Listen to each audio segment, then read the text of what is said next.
السلام علیکم ورحمۃ اللہ وبرکاتہ۔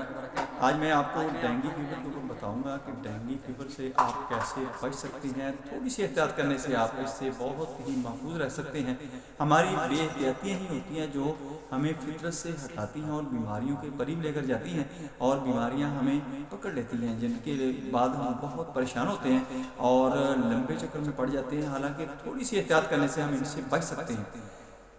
دوستو، ویڈیو کو آگے شیئر ضرور کر دیا کریں، جن کو نہیں ملتی ان کو ملنا شروع ہو جائے، اور اس ویڈیو کو اچھی طرح سنیں،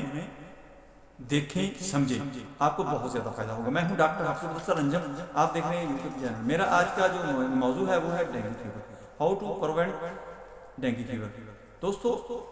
اسلام میں سب سے پہلے پردے کا حکم دیا گیا ہے کہ لباس پورا پہنیں۔ کچھ لوگ شارٹس پہنتے ہیں، شارٹس نکر ہوتی ہے، شارٹس شرٹ ہوتی ہے ان کی، جسم اس کا جب ننگا ہوتا ہے کلائیوں تک، نیچے گھٹنوں تک، تو اس وقت اس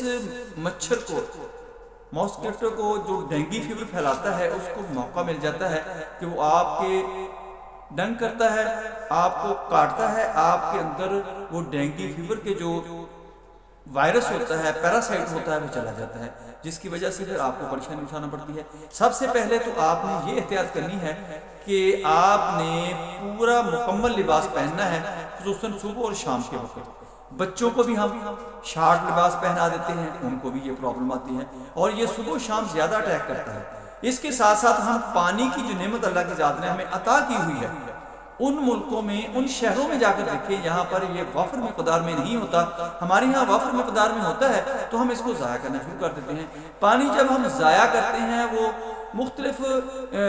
جوہر کی شکل اختیار کر لیتا ہے، مختلف جگہوں پہ جا کے رکنا شروع ہو جاتا ہے، تو اس کے اوپر پھر یہ ڈینگی فیور بسیرا کر لیتا ہے، چونکہ یہ صاف پانی، کلین پانی کے اوپر ہی رہتا ہے، اس کے اوپر جب یہ بسیرا کرتا ہے تو پھر ارد گرد کے لوگ جو ہوتے ہیں وہ رزق کے اندر آ جاتے ہیں، وہ ان کو کاٹنا شروع کر دیتا ہے۔ جب ان کو کاٹتا ہے، ایک بندے کو کاٹتا ہے، دو کو کاٹتا ہے، تو پھر جب عام مچھر بھی ان کو کاٹتا ہے تو وہ آگے ٹرانسفر ہونا شروع ہو جاتا ہے، ایسے یہ زیادہ پھیلتا ہے۔ آپ نے سب سے پہلے اپنے آپ کو محفوظ رکھنا ہے کہ مکمل کپڑے پہنے، اور اس کے ساتھ ساتھ آپ نے پانی کا زیادہ ضیاع بھی نہیں کرنا، اس گناہ سے بھی بچنا ہے، اور آپ نے اس بیماری سے بھی ساتھ ساتھ بچ جانا ہے، یہ آپ کا ہی فائدہ ہوا۔ تیسری بات جو ہے، اگر خدا نہ خواستہ کسی کو ہو جاتا ہے تو پھر آپ نے اس کو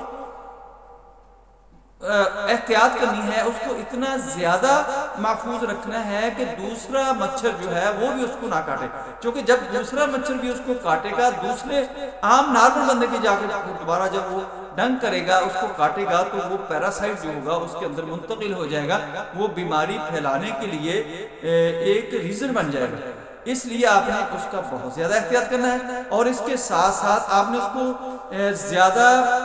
مقدار میں میڈیسن نہیں کھلانی ہے، آپ نے اس کو زیادہ فروٹ وغیرہ استعمال کروانے ہیں، خصوصاً آپ نے سیب کا جوس، کیلے کا جوس آپ نے زیادہ سے زیادہ استعمال کرنا ہے، گاجر کا جوس ہے اس کو استعمال کروائیں، اس کے اندر نمک ڈالیں، یا ان کو ویسے کاٹ کر سیاہ نمک ڈال کر، سیاہ مرچ ڈال کر ہلکی ہلکی آپ نے ان کو تھوڑا سا لیمن اوپر اس کے نچوڑ لینا ہے، اس کو آپ نے کھلانا شروع کر دینا ہے، اور ایک تو درمیانے سائز کے امرود لینے ہیں، وہ آپ نے روزانہ اس کو کھلانے شروع کر دینے۔ میڈیسن کی انشاءاللہ ان کو ضرورت نہیں پڑے گی۔ اگر ٹیمپریچر زیادہ ہے تو اس کو کنٹرول کرنے کے لیے اس کی پٹیاں کر سکتے ہیں، آپ اس کو ٹھنڈے پانی کا مساج کریں، اس کے ہاتھوں، پاؤں اور ماتھے کے اوپر ٹھنڈی پٹیاں کریں، اور اس کو اے سی والے کمرے کے اندر رکھیں، یا اس کو عام پنکھے کے اندر رکھیں، نیچے رکھیں کہ حبس کے اندر بھی نہ ہو اور گرمی کے اندر بھی نہ ہو، تاکہ ٹیمپریچر اس کا مینٹین رہے۔ اگر ضرورت پڑے تو تھوڑی بہت میڈیسن آپ نے دینی ہے، آپ نے زیادہ مقدار میں میڈیسن نہیں دینی، چونکہ اس کے ساتھ ایک تو یہ ہوتا ہے کہ جو بلڈ ہوتا ہے وہ گاڑھا ہونا شروع ہو جاتا ہے، اور دوسرا اس کے ساتھ ساتھ اور بہت سارے مسائل پیدا ہونے شروع ہو جاتے ہیں، جو بعد میں تکلیف دہ بھی ہوتے ہیں اور بہت ہی پیچیدگی، کمپلیکیشن بن جاتی ہے، جس کی وجہ سے آپ کو بہت زیادہ تکلیف اٹھانا پڑتی ہے۔ آپ نے فروٹ کو اپنی غذا کے اندر شامل کر لینا ہے، کھانا آپ نے کم سے کم کھانا ہے، سالن بھی بے شک کم کر لیں، روٹی کم کر لیں، فروٹ کے اوپر ڈیپینڈ کریں، اور لیکوڈ چیزیں زیادہ استعمال کرنا شروع کر دیں، تاکہ آپ کی جو جسم کی ریکوائرمنٹ ہے، کیلوریز ہیں، وہ پوری ہونا شروع ہو جائیں، اور ٹیمپریچر کو آپ نے مینٹین رکھنا ہے۔ اس مریض کو آپ نے احتیاط میں رکھنا ہے، آپ کا مریض بالکل ٹھیک ہو جائے گا، آپ بھی محفوظ رہیں گے اور آپ کا مریض بھی محفوظ ہو جائے گا اور انشاءاللہ اس سے باہر نکل آئے گا۔ دوستوں میری ویڈیو پسند آئے اس کو لائک کریں، دوستوں کی طرف میں شیئر کریں، بیل آئیکن کو پریس کریں، میرے چینل کو سبسکرائب کریں، اپنا خیال رکھیں، stay connected, stay happy, stay healthy. اللہ حافظ، السلام علیکم ورحمۃ اللہ وبرکاتہ۔